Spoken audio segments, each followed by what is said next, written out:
Well, hey everybody, West Mcdonald here, and I want to thank you for tuning in to another episode of TigerTube. And if you can't see us, if you can only hear us, that means you're listening in. So thank you very much for listening to us on Tigerpaw Radio. And hey, before we go any further, do not forget to hit that subscribe button down below.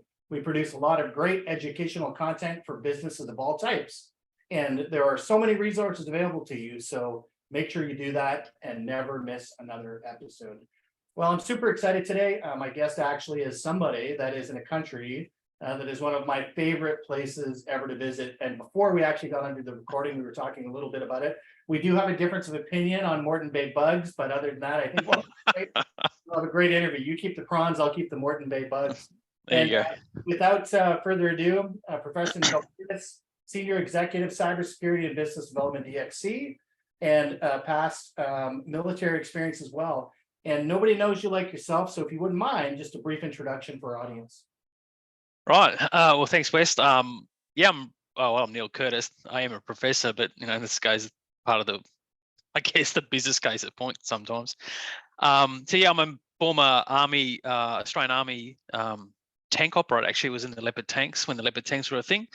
In armour, I went to the military police after that. I spent 13 years in a state-based police force we call Victoria Police in the state of Victoria, Australia. I went to the federal law enforcement sector, and then on to different director side roles, and finally wound up in the cybersecurity landscape. But with DXC, it's quite a different sort of landscape in terms of, if you're doing well, they obviously give you more work to do. So I head up the military veterans program, Australia, New Zealand, and I'm the head of the business executive sponsor for diversity, equity, and inclusion. Which, if you look at my background, you kind of go, he's an army guy, he's a copper, he's been on the street. Does it really resonate with a diversity role? Is he tolerant, that sort of stuff? Well, it's an interesting sort of concept, an interesting way it sort of evolves. But, mate, more than happy to help out and help veterans and businesses move forward. How did your experience in the military and the police force help to shape your approach for cybersecurity? And have you adapted your leadership style in any way differently than the military to fit into a corporate world? Yeah, good question, long question. Cyber itself. So we'll just call it cybersecurity because the world of cybersecurity is immense, right? So it's not like there's a one door to entry. There's multiple doors and different avenues and way more jobs than people would actually think of. So it's not just, hey, I'm a propeller head, I want to sit here and put a hood over my face and hack crap. It's way different than that. But it kind of resonates with the mindset of a military veteran and a police officer. It's very different work. It's very different experiences in both sectors. But fundamentally, you have that sort of protected, self-protection sort of orientation. So you want to protect your family and your friends and, your country and stuff. That's why you serve. One of the reasons why you should serve. And the policing is no different. It's just in a community base and on a on the coalface sort of front overseas sort of landscape. So I think for me particularly is that at some point in my time when I was in the IT space, because I kind of came through policing, I did some IT in policing, in-car video, cameras on chests and all that sort of stuff, and then went into a federal landscape, which is in criminal intelligence space, which is all IT based. And I'm not a tech guy, right? I'm just a normal guy.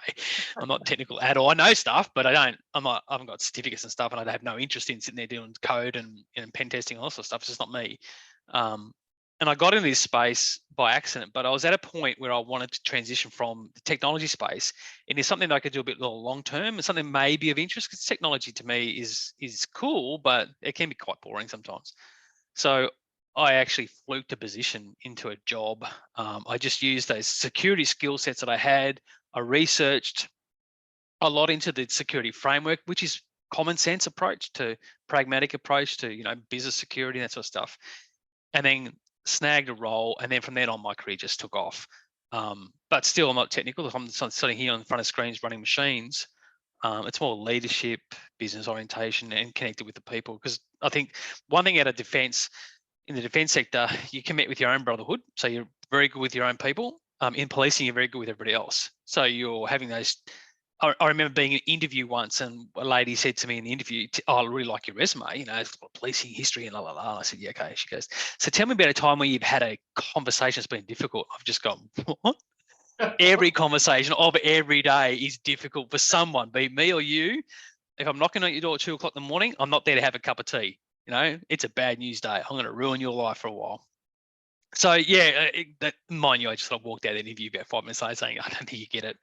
But in the cybersecurity space, I think you know, it's dynamic, it's big, it's growing. It's not hard.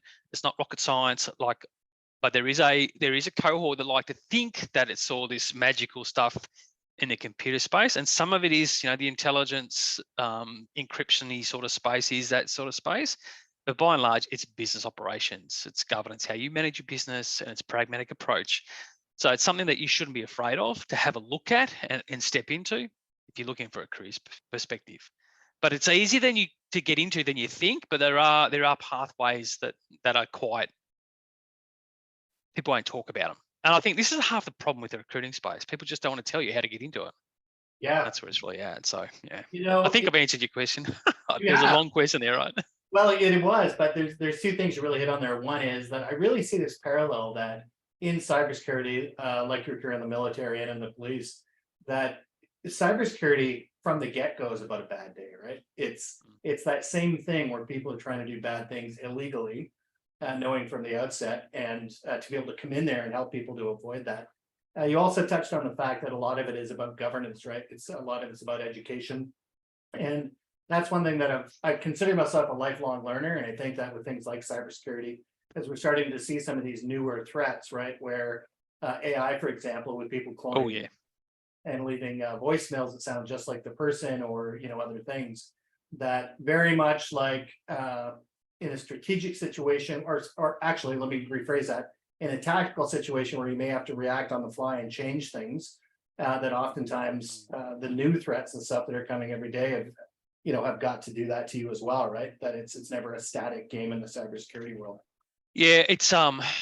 It's really interesting you say that, because when you think about an external threat sort of perspective, like you are, like stuff's coming into the environment, and you have to be tactical and change stuff. When you change those parameters or those systems to be different to manage that stuff, you can break in current systems as well. So you can go, okay, I need to change this. We're going to tactically deal with this threat, and you go and do that deal, and you break all that chain of information in the space. So you go, oh crap, we just broke all this stuff. Now we have other incidents in this space.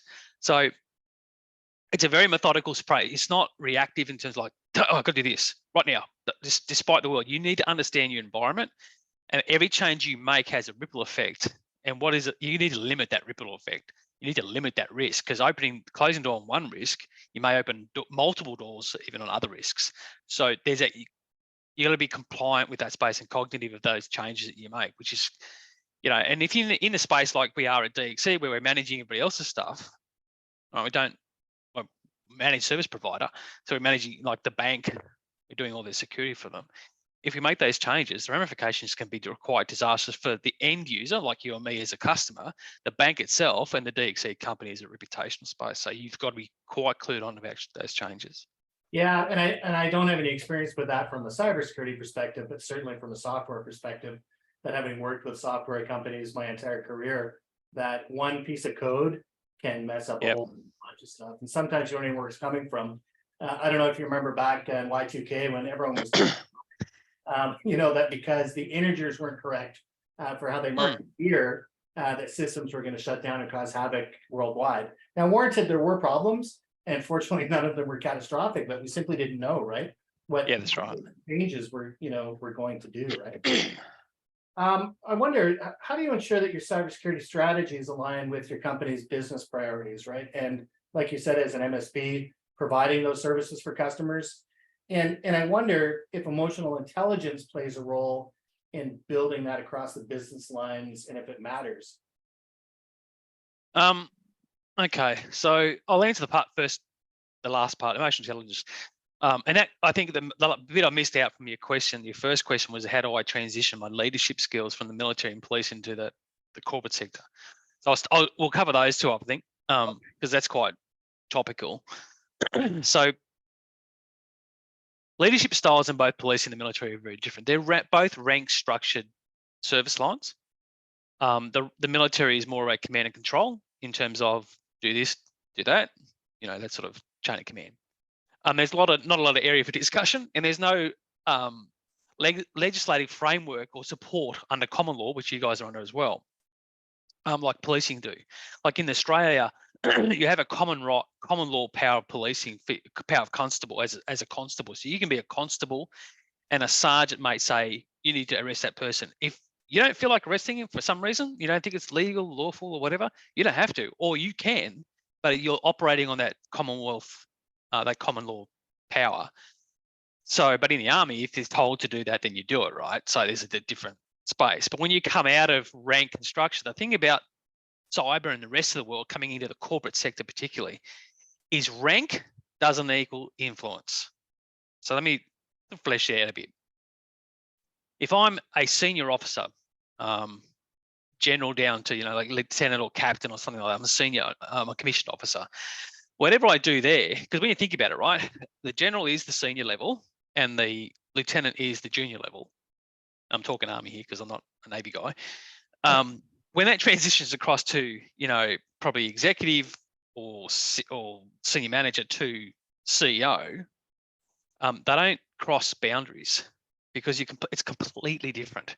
I find that more corporals and junior NCOs are way better at leadership in the corporate space than the senior officers. The senior officers come with years of sitting in their office and command and controlling that space, whereas the corporal space or the junior NCOs are more tactical in their response, and they're more mindful about their manpower that they have at hand because they're brothers at the moment. They're touching arms distance, where as the senior leadership's a bit outsourced, but it doesn't come across at all. So this whole, we had this exercise here in Australia, and I criticised the life out of it recently, and so they cancelled it, is that when I'm a senior officer in military or policing again, same thing, doesn't mean I'm a CEO.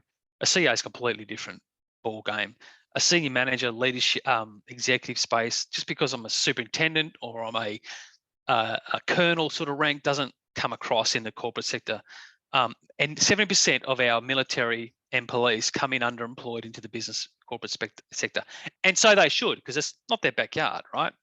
They have no understanding what they're going to get into. But what we find is out of that 70% that come across, in the first 3 years, 36% of those 70 in the first 3 years are promoted to senior officer roles or senior ranks, not the next step up or a manager or a team leader, but straight up to some senior roles. And the reason why that is because as a military veteran or police veteran, when I come into a new service line, I'm being educated, I'm trying to understand the business corporation space, and I'm making mistakes. Hopefully I've got a good mentor that can guide me through that space. When I settle into that, which is about a year for me to settle and go, okay, am I in the right job, do I think? Am I happy? Is my family supported? Okay, at that point in time, once I feel supported and I'm at home in my workplace, I start to bring that leadership and that communication, that mission focused, that can-do attitude more tactically into business. So people see that, right? So they see the first year you're trying to become someone in the corporate sector. The second year they're going, okay, now you're starting to lift your portfolio and your profile and your business. And by year 2, year 3, I'm actually achieving quite good results. And the business looks and goes, dude's been in there for 2 years and he's now smashing it. All right, we started off a bit slow, a bit shaky, but that's okay. We expect that as from veterans. They come in the next minute, we've got some really good, sound people in our business, and they've brought that culture with them as well. So there's a big cultural shift. In the emotional intelligence sector or space, you have to be very mindful that the way you speak to people. I got it for years. So you're always, you're either too military or too policing.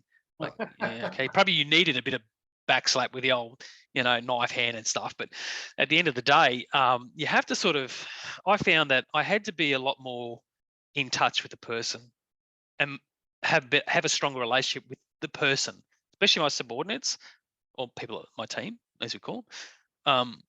Because my team, it could be very flat.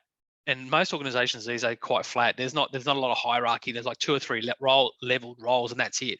So we all sort of work in this role-based environment. So it doesn't become rank-based. It becomes influencer-based, because you can't pull rank, but you can pull influence. So the emotional intelligence capability that you had, everybody should do an emotional intelligence course. They're not hard. You get it when you see it. Is it applying those common sense factors like we do with our children? or we do with our grandparents, about being a bit more subtle about how you say things. Not bowing down to them. That's not emotional intelligence. Emotional intelligence is not about being subordinate, saying, oh, they want to be called this. Well, no, it's not that. It's more about, how can I connect with you as a person and understand you better to get more out of you in the workplace? And I'll give you an example, perfect example. And it happened to me about 7 or 8 years ago. I did this, I can't remember what it was. It was some sort of like Briggs-Meyer assessment on our team, including myself. And I had this director who was working for me, and he was a lovely guy, but I didn't know what to do with him. I was running a $10 million project in a security project. And I had no idea what his skill sets were, what to do with him. He was sort of given to me by the health sector, And at the time, and we did this test, and it turns out this guy was really strong in the Excel spreadsheet data space. And I've got 180,000 line Excel spreadsheet to do in this project. Would you be interested? He's like, oh, this is my dream. And he smashed it because he was invested in that space. I would never have an understanding that he could be in that space, but that was his passion. And he just took that job on. He smashed that job. And he was so excited to talk about it and to be involved. His performance in the workplace lifted because he had something he really liked to do. So it's about, the emotional intelligence is about seeing what people do, how they do it, how to get the best influencing out of space without telling people what to do or shoving stuff down their throat. I love hearing that. And I have a similar story, and it has to do with spreadsheets as well, which is why it resonates. The person that I report to, Joel Vaslow, is our chief operating officer, right? And I was working on basically some calculators, and I love building calculators. I'm not the greatest at Excel, but can I ever muddle my way through to get to what I want? It takes me a long time. Oh yeah, I hate it. I love the puzzle. But one day when I was speaking with him, we have a weekly call, and I was going through some projects, and I said, oh yeah, this calculator, I'm really stumped on a few things. He says, well, give it to me. And I said, really? He goes, I love that stuff. Oh. Right? You know what I mean? And I would have never, because he's obviously my superior, if you will, right? But that ability for him to then jump down into my space and be able to help with that project, his emotional intelligence to be able to sense that and be able to offer that assistance, right? Correct. Amazing. See, you touched on a very important key point, right? Is that in military and the policing, you push up, right? So, or you push work down to your subordinates. In the corporate sector, you share loads, right? There's stuff that I don't like doing. I hate it. There's stuff that I'm willing to use my influence for other people's success. And the way I view it, when I was and I've run a number of security contracts, my peers or my support staff, for example, what they call ASO, account security officer, support person, I've had 3 in the last 4 years, and they've all been promoted to senior roles. That itself, and not necessarily within this business either, with other businesses, and they've come to me and said, look, I'm going to throw my hat in the ring. They're sort of sheepish, I'm going to go for another job. And I say, awesome. What do I need to do? What do we need to do? Do you need some interview practice? Let's go and do some of that. You need to write your resume. Show me your resume. Let me have a look at it. Do we need to shape it up? Yeah. So I'm trying to support them being successful, right? Not just in my business, but in their life. Lifelong friends become people of success with you in your business. So lifting people up around you is a sign of leadership, and it's a sign of success. Their success, I go, that's awesome. I feel like I've succeeded in your career space, and that's a success for me particularly, and I take a lot of pride in that. Because we've managed to lift the performance of the business together, and therefore this is the end result. Emotional intelligence bonds you with being able to provide that support sector. It sure does, and I think it's a good segue into my next question, because we did start talking a little bit about your involvement as an executive sponsor for diversity, equity, and inclusion, and how maybe not everyone would think that's something that a policing background, would offer, right? But how do you see diversity, equity, and inclusion intersecting with cybersecurity? Maybe it doesn't at all, right? And what steps should people, with their emotional intelligence, maybe take to promote this more in the workplace? The military is extremely diverse. So is the police force, and we don't take that into account, right? So the diverse, as I like to call them, which is our brotherhood, sisterhood cohort, and mil spouses, are much more prevalent than we've ever given them credit for. We think diversity is about race and color and all this sort of stuff, perceptions and the like. It's not at all. It's a diversity of thought. I don't care where you come from. I care what you look like. I don't care what gender you are. Nobody really cares about you until you can prove yourself to be a valuable asset in the workplace, because you have to reinvent yourself all the time, bring value to the business, right? Because just sit there. So diversity is about, for me particularly, is about the richness of thought. And in the cybersecurity world, if you had everybody thinking the way the same lines, then you're never going to find the threats, right? You're never going to lift the business and think outside the square. So diversity plays a key role in that. We have 3 major projects over here going. We've had them for quite some time. We have an Indigenous or First Nations, so Indigenous Aboriginal people in our workplace. We have the neurodiverse, so our autistic people in our, particularly in our security place. And you can imagine we're working like those guys. It's quite a challenge. They'll work themselves to death too, but they love it, right? Because they get to use what they get to see that they're actually special for us, right? So they lift. And the veterans program, which I lead, the military veterans program, which I lead, and we bring in all the diversity that the military and the police sector have to offer into the security and the IT landscape. So cyber is enriched by that. So it actually plays to that sensitivities or that sort of cohort a lot stronger than you possibly would think of. So what we're seeing now is we're seeing that the diversity in that sector actually lifts our security capability immensely and allows us to think outside the square. Experiences that you've had in policing, because when you jump into your police patrol vehicle, right, every day, whatever you might call it, we call it the van in Victoria.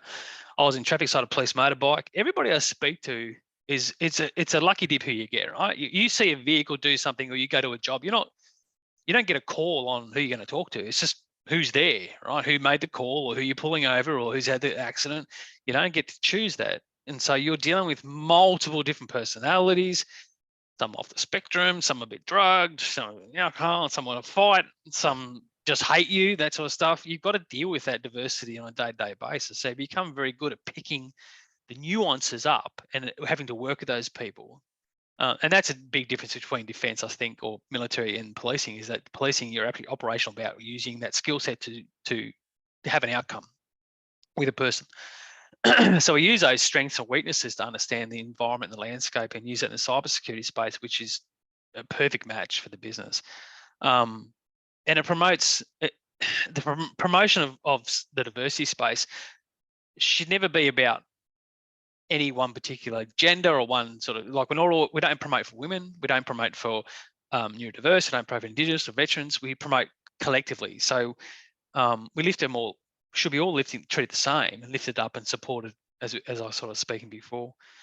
It's a different role for me. I didn't know I was getting it. One of my friends rang me up while I was on another meeting. He said, "Oh, congratulations on your promotion." I'm like, "What are you talking about?" So they sent me this clip on Teams. I'm going, is there another Neil Curtis in the business? Because that's the guy, right? Because you would never put me in a diversity space. But reality is, I think, is that it's my experience is probably maybe the best person for the job, I suppose. I don't know, but I have a richness for it. And in terms of females and women in the workplace, big advocate, but also a big advocate for those diversity groups like military spouses, particularly fond of that space and having a big drive on that right now. Yeah, I think that's really important. And actually, a good friend of mine on this side of the pond, he's actually in the US, his name's Mike Stramaglio. And he has a group that he leads every year called the Executive Connection Summit. And he is big on, I'm not sure if they would call it the same thing down there. They call it HOH, which is Hire Our Heroes. And they put a real emphasis on the spouses as well, right? And, I think that's absolutely so important. And I've heard it mirror some of the things that you've said about how that experience leads to such diversified ways of thinking, right? Mm-hmm. That when you're dealing, I love how you talk about being in the van every day, and that you have to respond on the fly to very different things. You're not going down a tunnel with the same person every day. It's like, oh, wait a minute, Neil, we've got someone that was speeding. That's your specialty. Could you get over here, right? Like you're constantly reacting to different things that it can't wait. And I love that. I also love what you say about the idea that diversity has to be more than just about some of these labels that we put on them. That really diversity is about thought. And obviously, the more that we try and diversify the workspace, the more variety of thought we're going to have, right? So I think that's great. And listen, in respect for your time and for that of our listeners and our viewers, I want to come to the final question for today. So with the increasing threat of cyber attacks and how they're changing, and we talked a little bit about AI and some of the influence that that's at the generative AI side. What advice would you give to businesses that are looking to strengthen their cybersecurity posture, and particularly just in terms of reduction? If you're a business owner, cybersecurity is not your workforce, right? It's not your space. So hire or engage someone who can give you the right advice. I can't promote that enough. What we're seeing is a lot of people saying, I can do this on my own, and they're not going to be doing it on their own. I honestly, I couldn't do it on my own. I could sit here having my own business and I'd never know all the cyber machinations I'd need to do. What legislation I have to do, what the threat sector looks like, what this new widget's going to do for me. It's a team effort. And it takes a team, right? It takes a family to raise a child, so to speak, or a village to raise a child. The security landscape is extremely dynamic. It's at a precipice right now. So we've been doing this for years. We've got to a fairly mature space. We're trying to catch up. We're doing fairly well. And AI comes along. You go, okay, right, stop, breathe. Now, and I know this in my business, or the business I work in, is that I got approached by my boss. And he runs Australia, New Zealand. He said, hey, what do you think? And I said, well, if there's something good about it, there's going to be something bad about it. And we've already seen it. We're already seeing people put their business information, too much classified business information into like chat and then lose it, right? Because you don't know where your data's gone. There's been some issues with that. But fundamentally, the more the AI learns to be more human, the biggest threat sector I see is the human. Because we're easy to trick as it is on technology, but we're going to be even easier because we're going to be even more easier to trick with an AI persona of another human. And the reason why that is, the fundamental reason why that is because we as a human are wired to connect with other humans, not technology, right? So fundamentally, I can sit in front of this screen for the rest of my life and feel undervalued, feel lost. My soul has been, harvested for this rubbish. The second I go and have a conversation with a real person, I feel enlightened, lifted. I feel better as a person on all levels, on all emotional, my soul. But the fundamental thing is we are wired to connect to people, not machines. So as a machine becomes the person, that personal profile, then the more they're going to attack us in this space and the more we're going to fall for it. This is going to be a very dangerous time because we don't know how to validate things anymore. And this is interesting, right? Do you remember a little short time ago and they said, oh, we want to use your biometrics and stuff. Well, we want you to, like when we speak to some government agencies here, they say, oh, do you consent to your voice being recognized by our system? And I'm like, no way in the world. No security guy ever would, right? Because the biometrics is my last bastille of a person. If your bio is breached, where do you go to from there? DNA, perhaps. And then when that's breached, where do you go to from there? So cybersecurity is about business risk, right? It's about trying to understand the risk of the business, and deal with those risks, but allow the business to breathe enough to make money. So you drop the risk down or drop the security down and manage the gap. So you allow you secure what you can. The business makes its money, which is business, right? Without it, you might as well do a cyber breach. And then you manage the residual risk there. And I think in this space, in the AI space, there's going to be a great deal of residual risk that we need to manage. And I'll tell you what, I didn't realize how little I know until I started doing interviews with folks like yourself that are professionals in the space. I've done interviews with Matt Lee over at PAX8 in the US as well. And Blair Dawson, who's a cybersecurity lawyer who deals with a lot of this stuff. And my head explodes. And I can tell you that when I look for expertise in this space, that it's from folks like you that are doing this for a living. So I can't thank you enough for doing that. No, pleasure, man. Anytime. Yeah, I cannot thank you enough for doing the interview. And that does bring us to the end of the interview today. And for everyone that has joined in, either watching us or listening in, thank you very much. And do not forget, if you didn't do it at the beginning, hit that subscribe button and make sure you never miss another piece of educational content designed to help you better your business. And until next time, as I always say, keep learning.